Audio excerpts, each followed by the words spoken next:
The Faceless Ones. 3 campers vanished deep in the forests of Black Hollow National Park, a vast isolated stretch of wilderness, where thick fog swallowed the trees at night, and the trails twisted in ways that never felt quite right. They had set out for a weekend trip. No distress calls, no signs of struggle. Their campsite was discovered untouched, a still-burning campfire, 3 tents zipped shut, and their belongings perfectly in place. But the campers? Gone. No footprints leading away, no blood, no drag marks.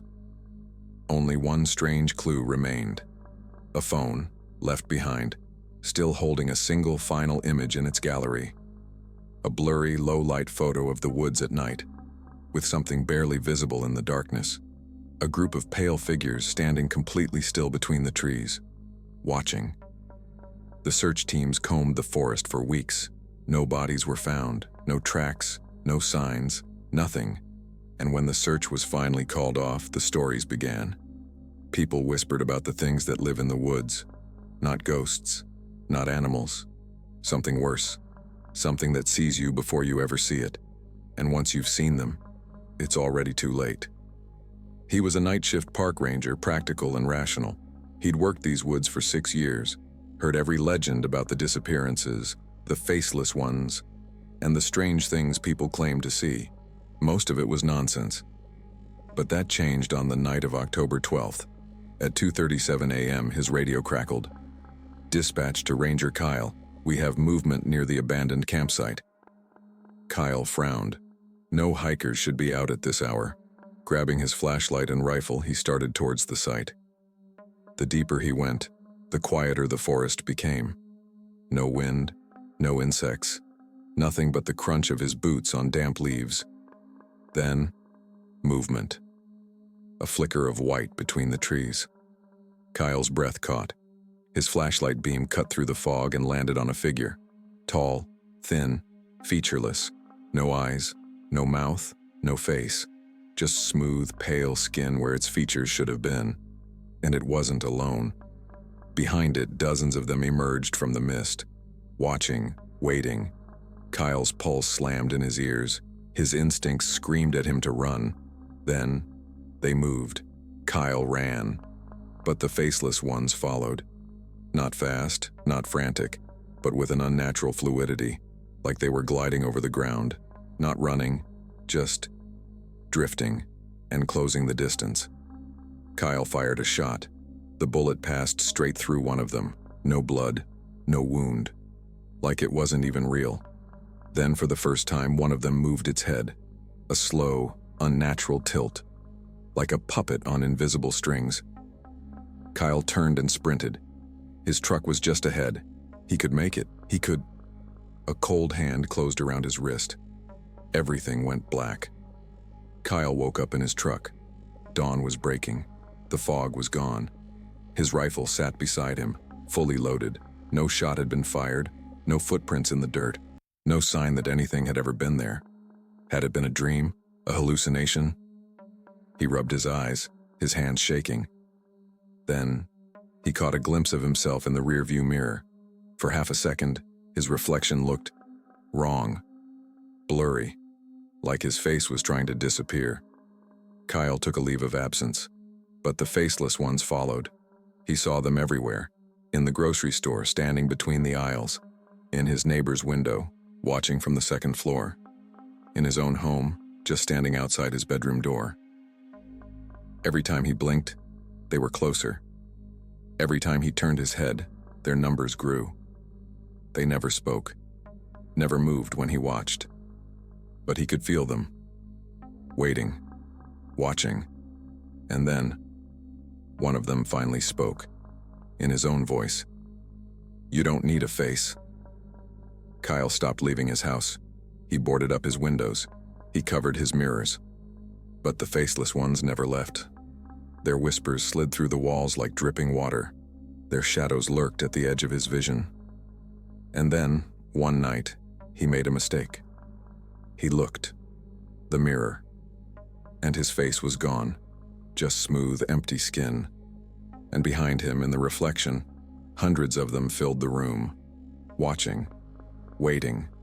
Then, one of them smiled, and Kyle understood. He had never escaped. He was never meant to. He was becoming one of them. Kyle's house was found abandoned 2 weeks later. His car was in the driveway. His phone, wallet, and keys sat untouched on the kitchen counter. His mirrors were shattered. His windows were painted black. No sign of struggle. No sign of him. Just one strange thing. A single photo, left on his bedroom floor. The last image taken on his phone. A grainy, low-light picture of his room at night, and barely visible in the shadows. A group of pale figures, standing completely still. One of them looked exactly like him. And just like the missing campers, Kyle was never seen again. The end. The whispering dark. The entrance wasn't supposed to be there. Sam and his friends had been hiking Black Ridge Pass for years, but somehow they had never seen the old tunnel before. It was built into the mountainside, framed by crumbling stone and covered in moss so thick it nearly obscured the rusted metal sign above it. There were only 3 words. Do not enter. This is new, Mark said, running his hand over the cold stone. How the hell did we miss this? Ellie took a cautious step forward. It looks abandoned. Maybe it's an old service tunnel? Sam hesitated. There was something off about the entrance. Something that made his stomach twist. The opening was pitch black, the kind of darkness that swallowed the light. The air was cold, too cold for a summer evening. And then, a whisper, faint but unmistakable. Turn back. The words drifted from the darkness, barely more than a breath. Ellie gasped. Did you hear that? Sam nodded. But Mark, always the skeptic, grinned and pulled out his flashlight. Come on, it's just an echo. Let's check it out. And before Sam could stop him, Mark stepped inside. The tunnel swallowed him whole, and the whispering began again, louder. Sam and Ellie had no choice. They couldn't leave Mark behind, so they stepped into the tunnel. The darkness inside was suffocating. Their flashlights barely cut through it, the beams flickering like dying fireflies. Mark? Sam called. His voice echoed, too many times as if the tunnel was far longer than it should be. Silence. Then, footsteps. Not Mark's, something else. Slow, deliberate, growing closer. Ellie gripped his arm. We need to go back. Sam turned, only to see the entrance was gone.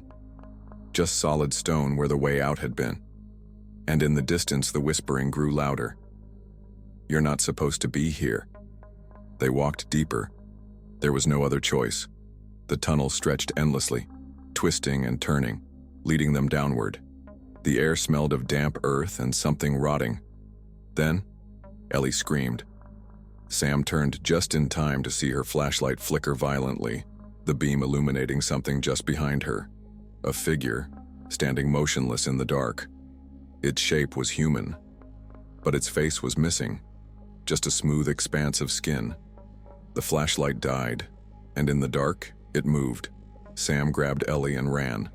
Behind them something followed, not running, just gliding forward. The whispers rose into a deafening chorus. You shouldn't have come. Then, ahead, a door, old, wooden, a rusted handle. Without thinking, Sam grabbed it and yanked. The door burst open, and they fell through. They landed hard, but instead of cold stone, they hit wooden floorboards. Ellie coughed, pushing herself up. Where are we? Sam looked around, his stomach tightening. They were inside a house. An old house, deep beneath the earth. The walls were covered in peeling wallpaper, the furniture thick with dust. Candles flickered dimly, casting long, eerie shadows. And in the center of the room, a staircase leading down. Mark was nowhere to be seen. Ellie shuddered. This doesn't make sense. There shouldn't be a house down here. Sam's flashlight flickered back to life. He swung it towards the walls. There were pictures hanging there, faded, cracked photographs of people. Number not people, their own faces. Sam's heart nearly stopped. There was a photo of him, a photo of Ellie, and Mark. The dates were old, decades old. And then, in the silence, the stairs creaked. Something was coming up. The footsteps were slow, deliberate, growing closer. Ellie grabbed Sam's hand. "Run." But before they could move, a voice echoed from below. "Guys?" Sam froze. It was Mark. "Mark," Ellie shouted. "Where are you?" The footsteps stopped. Then, "Come down." His voice sounded off, too flat, too calm. Ellie took a step back. "That's not him." Sam wanted to believe she was wrong. But then, he saw the shadow at the bottom of the stairs. Tall, wrong, not human. And as it stepped into the candlelight, Sam saw its face. It was Mark. But his eyes were missing. And when he opened his mouth, the whispering poured out. 100 voices, 1,000, screaming. And then the candles went out. They ran, blind. The house was alive, twisting, shifting. Doors that weren't there before, hallways stretching endlessly. And behind them, the whispers chased them. Sam's mind fractured as the words filled his skull, each syllable tearing at his thoughts. "You don't belong here. You were never meant to leave. You are part of the dark now." Ellie tripped. Sam grabbed her, pulling her forward. Ahead, another door, wooden, rusted handle, the same one they had come through. Sam didn't think. He just pulled it open. The darkness swallowed them whole, and they fell. They woke up on the trail. The sun was rising, their backpacks were untouched. Their phones showed no missing time. But something was wrong. Sam touched his face. His skin felt different. Ellie stared at him. "Sam, your eyes." He pulled out his phone, flipping to the front camera. For half a second, his reflection was wrong. His pupils too wide. His features blurred. Ellie grabbed his wrist. "We need to go."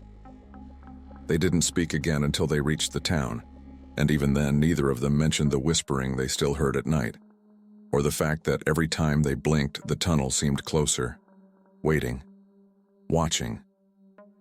And deep within the darkness, Mark was still calling their names, but Mark was gone, and so were their faces in the old photograph. They were fading. Soon they would disappear completely, just like the others before them. The end. The forgotten hotel. It was supposed to be a simple road trip. Jake, Olivia, and Marcus had been driving for hours, cutting through the endless back roads of the countryside when the storm rolled in. The rain pounded against the windshield, turning the road into a slick blur of shadows and headlights. "Damn it," Jake muttered, squinting through the downpour. "We need to find a place to stop." Then, as if answering his words, the sign appeared, a flickering neon glow in the darkness. Lindenwood Inn, vacancy. Marcus frowned. "I don't remember seeing this on the map." "Who cares?" Olivia said. "Anywhere is better than sleeping in the car." The road led them to a massive Victorian hotel, standing alone at the edge of the woods. Its towering frame loomed over them, windows dark, except for one light glowing on the top floor. Something about it felt wrong. Too quiet, too still. But the rain was unrelenting, and they had no other choice. Jake pulled into the lot, and from the lobby window someone was already watching them. The lobby was pristine, old-fashioned decor, velvet furniture, chandeliers casting a warm golden glow.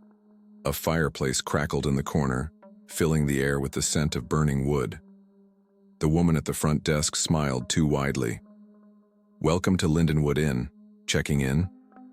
Her name tag read Margaret, but her dress looked decades out of style, long, black, laced at the collar. Jake nodded hesitantly. "Yeah, just for the night." Margaret slid a guest book across the counter. "Sign here." Jake flipped through the pages. His breath hitched. The book was empty. No previous names, no dates, nothing. His pen hovered over the paper. You don't get a lot of visitors?" Margaret just smiled. "Go ahead, dear." Reluctantly, he signed. The second his pen left the page, the fireplace flickered. as if something shifted in the air. Margaret handed him a key. "Room 306, she said. Her grin never wavered. And as they turned to leave, she whispered something under her breath. Something Jake wasn't supposed to hear. "You'll never leave." Their room was strangely perfect. Too clean, too untouched, like it had never been used before. The three of them set their bags down, trying to shake the eerie feeling. Marcus flopped onto the bed. "Creepy lady aside, this place isn't bad." Olivia checked her phone. No signal. No Wi-Fi either. Figures Jake moved to the window. The storm outside was unnatural. The trees weren't moving. The rain wasn't hitting the glass. Like it was just a backdrop. Then, the closet door creaked open. Just an inch. Jake's breath caught. "Guys," he said carefully. "Did anyone open that?" They turned, and from the darkness inside the closet, a whispering voice emerged. "Help me." The door slammed shut on its own, and the lock clicked. Sleep never came. The moment they turned out the lights, the noises started.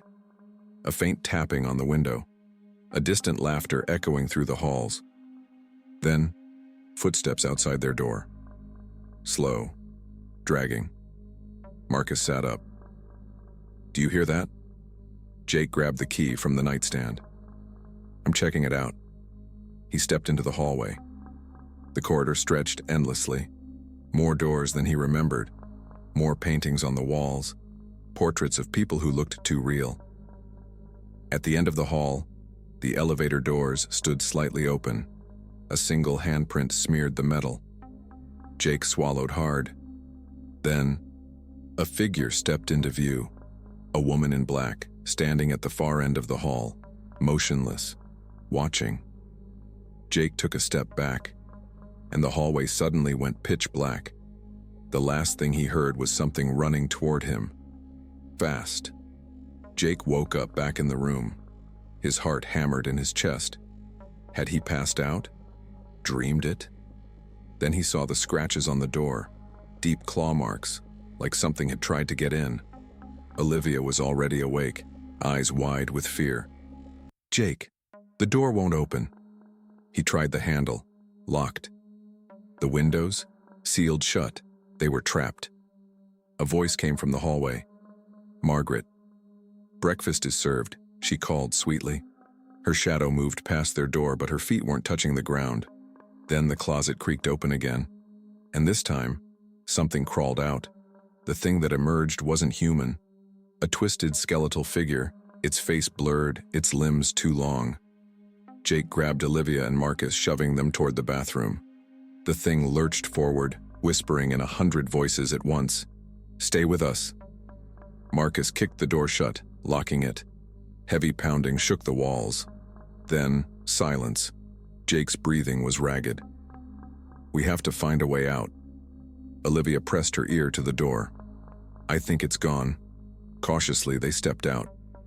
The hotel had changed. The hallways stretched into darkness. The paintings now showed them. And down at the lobby, Margaret was waiting, smiling, because they had always been here. They ran, down the twisting corridors, through doors that led to nowhere, back to the lobby where Margaret stood waiting behind the desk. Calm, patient. The guest book lay open. Jake's signature was gone, like they had never arrived. Margaret's smile widened. Leaving so soon? The doors to the outside world were right there. The storm still raged beyond them. But as they rushed forward, Jake's feet froze. He turned back, heart stopping in his chest, because behind the counter hanging on the wall was an old black and white photograph of the hotel staff. Margaret was in it, and so were they, dressed in old-fashioned uniforms, smiling. Jake's blood turned ice cold. Margaret's voice was soft. "You belong here now." And as the door slammed shut, the vacancy sign flickered off. Full. The end. The Vanishing Road. The map didn't show this road. Ethan, Maya, and Daniel had been driving for hours, following a GPS route through the dense backroads of Crescent Pine Forest. The highway was supposed to be ahead, but somehow, They'd ended up here. A narrow, twisting road swallowed by trees that loomed too close. "This can't be right," Maya muttered, checking the map. "It says we should have hit Route 12 20 minutes ago." Daniel leaned forward. "Maybe we should turn back?" Ethan, gripping the wheel, sighed. "Yeah, if I can find a place to—" Then they saw it. A sign, barely visible through the fog. Raven Hollow, 5 miles. The road stretched ahead, vanishing into the thick, unnatural mist. Ethan swallowed hard. "I don't remember passing a town called Raven Hollow." Maya glanced at the sign again. And this time, the letters had changed. No turning back. The headlights flickered. The car engine stuttered. And the road behind them was gone. They had no choice. The road only went forward, so they followed it. The trees thinned, revealing a town frozen in time. Faded storefronts, old gas stations, streetlights casting sickly yellow glows. Everything looked abandoned, but too clean, like someone had been taking care of it. Then, a flicker of movement. A shadow at the edge of the street. Someone watching. Maya tensed. "I don't like this."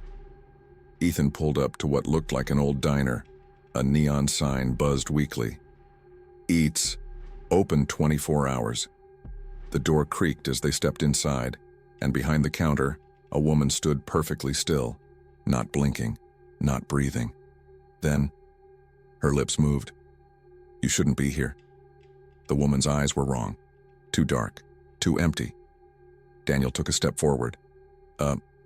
We just need directions." The woman didn't react. Then, her mouth twisted into a smile. "You're already there." Maya grabbed Ethan's arm. "Let's go." They backed toward the door. Then, the bell above it rang.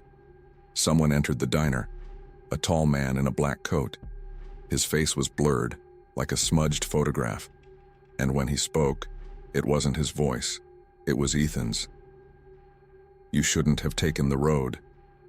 The diner lights flickered. And suddenly, everyone else in town was watching them. Through the windows. Through the doors. From the shadows of the streets. Silent. Motionless. Waiting. They bolted. Outside, the town had changed. The streets stretched wrong, looping back where they shouldn't. Buildings shifted, doors vanishing the second they looked away. And the townspeople were moving, slowly, toward them. Their faces were all wrong, distorted, like wax melting. Daniel yanked on a car door, locked. The people got closer. Ethan grabbed Maya's hand. "This way." They sprinted down an alley, only to come out the other side, in the same street they had just left. Daniel turned, breath ragged. "That's not possible." The man from the diner was standing in the center of the street now. Still, watching, his head tilted as if listening. Then the road beneath them cracked open, and the town swallowed them whole. The house that calls your name. The house shouldn't have been there. Daniel wasn't looking to buy a home. He was just passing through town, stopping for gas, when he saw the sign. "For sale, 1403 Holloway Road." He didn't know why, but the address felt familiar, like a word on the tip of his tongue. Curious, he asked the gas station clerk about it. The old man's face drained of color. "That place ain't for sale," he muttered. "It don't belong to nobody." But later that night, Daniel found a manila envelope slipped under his motel door. Inside, a deed to the house. His name was already on it. Daniel drove to 1403 Holloway Road the next morning. The house was massive, sitting at the edge of town, surrounded by dead trees. Yet it wasn't abandoned.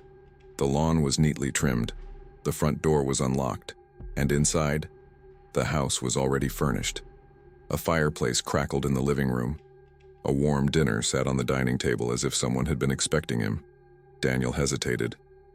"Hello?" No answer. Then, he noticed a picture on the wall. A family photo. A man, a woman, and a small child. The man looked exactly like him, but Daniel had never been here before. Had he? As night fell, the house felt wrong. Every floorboard creaked a little too long. Every shadow lingered a little too dark. And then, Daniel noticed it. At the end of the hall, a door without a handle. No way to open it, no lock. But something inside knocked. Once, twice. Then, Daniel. A voice whispered his name from the other side. Daniel barely slept. The whispering never stopped. Sometimes a man's voice, sometimes a woman sobbing. By morning, he decided to leave the house. But when he stepped outside, the neighborhood was gone. Just an endless gray field, stretching in every direction. No road, no sky, just the house standing alone. And then, the front door slammed shut behind him. A whisper echoed through the air. "You came back." Daniel had never been here before. That's what he told himself. But the house knew him. It whispered secrets he shouldn't remember. The names of the wife and child in the photo. The lullaby his mother used to sing. The way his father screamed that night. Memories pushed into his head, foreign yet familiar. He checked the bedroom closet. Inside, he found a box. And inside the box, a bone-white mask, hand-carved, waiting for him. Daniel ran to the mirror. His reflection was wrong, blurry, fading. He touched his face. His skin felt too smooth, like something unfinished. Then the door at the end of the hall creaked open, the door with no handle, and in the darkness, they stood waiting. Figures without faces, all wearing masks. The man from the photo, the woman, the child, and one more figure, sitting in a chair at the center of the room, an empty seat beside them. They lifted their masks, and underneath, they all had his face. Daniel couldn't move. The whispers swarmed him. "It's time to come home." He turned to run, but the house had no doors anymore, no windows, just walls closing in. The figures surrounded him. Hands grabbed at his skin and peeled his face away, not violently, not painfully, like removing a mask. Daniel screamed, but his voice was gone. His reflection in the mirror was gone. And when he turned back, the newest mask sat in the chair, waiting for the next owner, for the next Daniel. The end. The lighthouse that never goes dark. The letter arrived with no return address. It was old, the paper yellowed and brittle, sealed with a wax stamp that bore the image of a lighthouse. To Jonah Holloway, you must return. The lighthouse cannot go dark. Jonah had never been to a lighthouse, but his last name, Holloway, matched the name scrawled at the bottom of the page, and when he checked online, he found it. Holloway Point Lighthouse, built in 1883, abandoned for decades. Yet the night Jonah read the letter, a light was shining from its tower. The lighthouse stood on the edge of the cliffs, surrounded by jagged rocks and the endless black sea. Jonah climbed the winding path to the entrance, the old wooden door swinging open before he even touched it. Inside, dust coated the floor, but the air felt lived in. Then, on the desk, he found it. An old leather journal. The lighthouse keeper's log.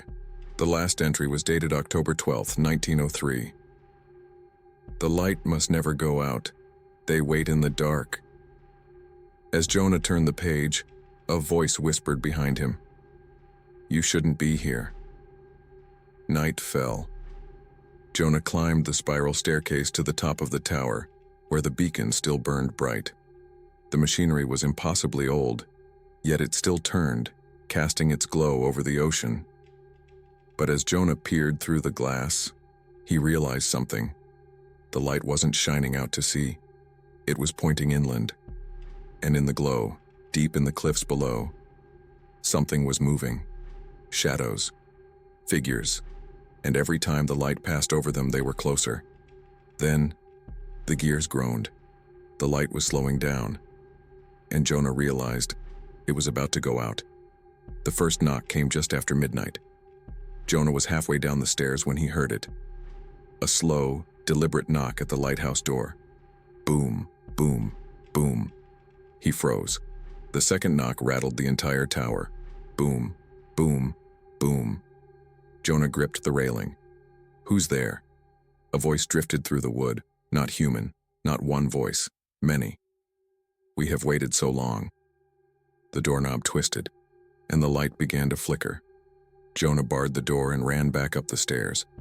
Outside, the fog had thickened, rolling in from the sea like something alive. The lighthouse beam shuddered, struggling to stay lit. Then Jonah saw them, figures in the mist. Hundreds, standing motionless on the cliffs. Some were too tall, some too thin. Some had no faces at all. And when the light flickered again, they all turned their heads toward him, watching, waiting for the light to go out. Jonah tore through the old logbook, searching for answers. He found the final passage, written in shaking handwriting. The light is failing. I cannot keep it burning alone. If the flame dies, the door will open, and they will come. The lighthouse keeper does not leave.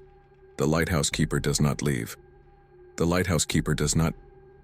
The ink trailed off into scratches. Jonah turned to the last page, and his own name was written there. Jonah Holloway, keeper of the light. His breath hitched. A final knock shook the tower, and this time, the door burst open. Jonah raced to the top of the tower.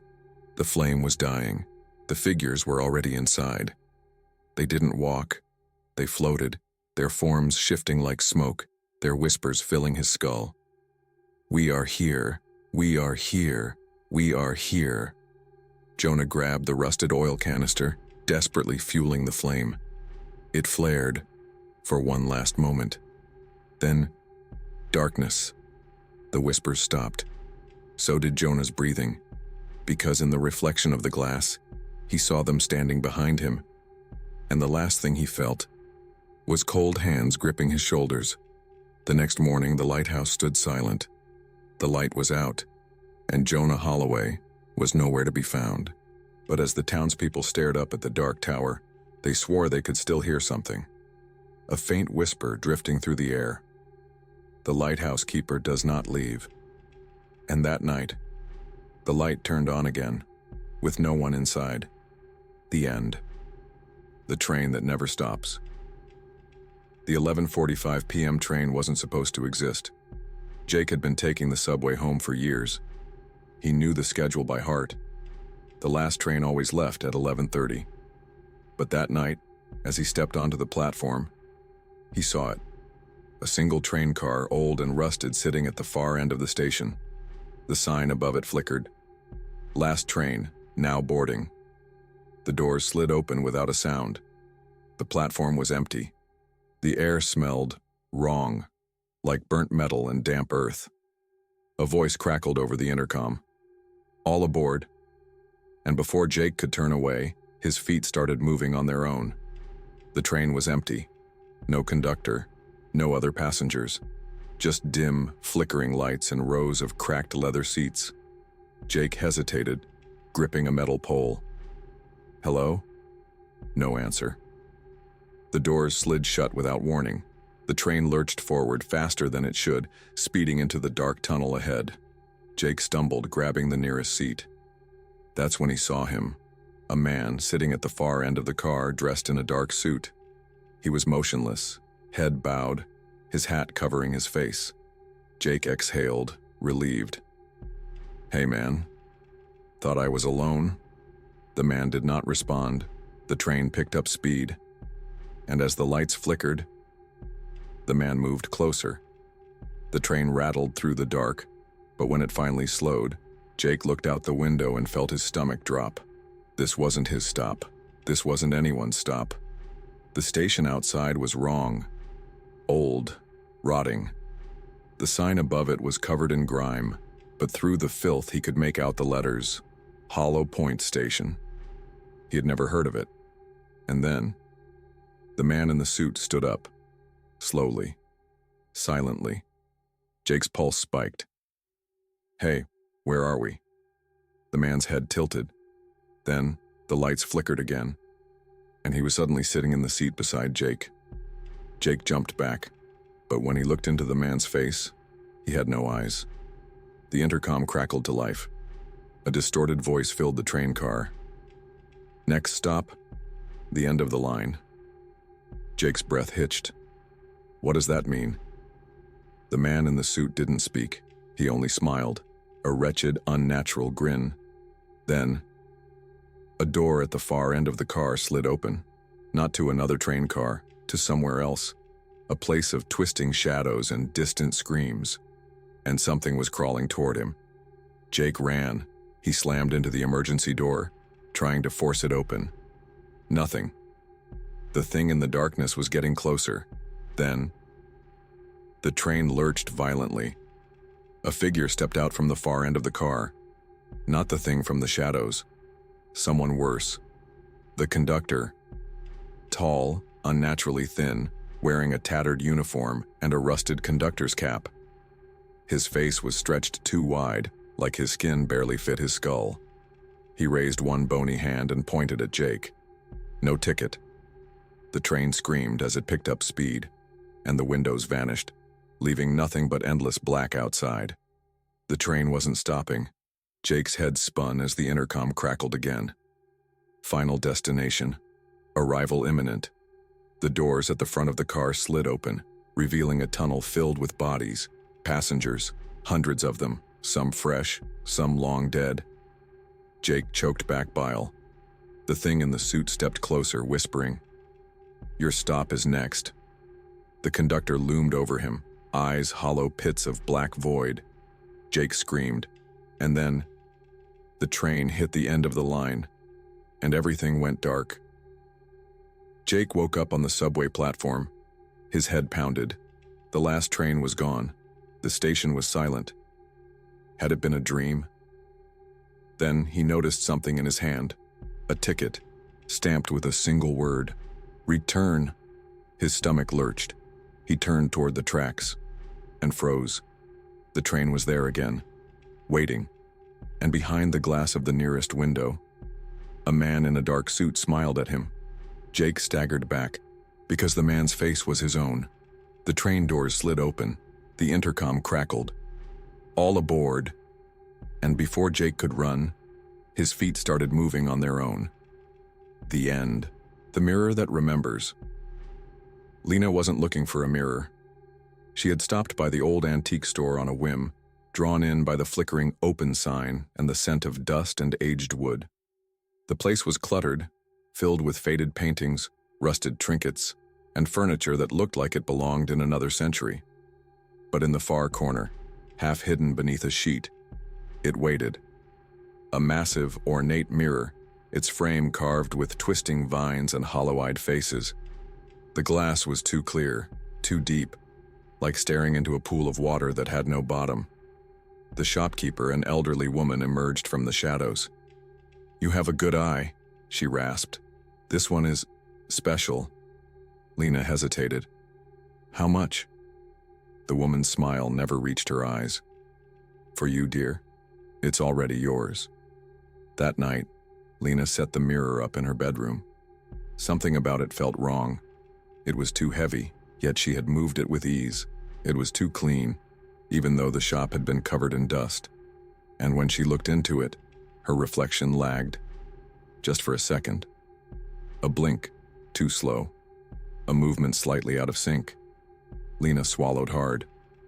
"Just tired," she muttered, turning away. But as she climbed into bed, she heard it. A faint, soft tapping, coming from inside the mirror. The next morning, Lena noticed something worse. Her reflection was changing. Small things at first. The way her hair sat differently in the mirror. The way her clothes looked slightly off. Then at night, it smiled when she didn't. Lena stared, heart pounding. Her reflection lifted a hand. She didn't. Her breath hitched, and in the silence, her own voice whispered from the glass, "Let me out." Lena covered the mirror, but it didn't help. By the next morning, fingerprints smeared the glass, on the inside. Long, thin handprints dragged across the surface, like something had been crawling against it from the other side. Then she got a call from her friend Mia. "Hey," Mia said. "Weird question, but were you outside my apartment last night?" Lena's stomach twisted. "No. Why?" Mia hesitated. "Because I swear I saw you, standing under the streetlight. But your face looked wrong." Lena's blood ran cold, and in the mirror's reflection, her other self grinned. Lena tried to get rid of it. She dragged the mirror outside, dumped it in the alley, and left it behind.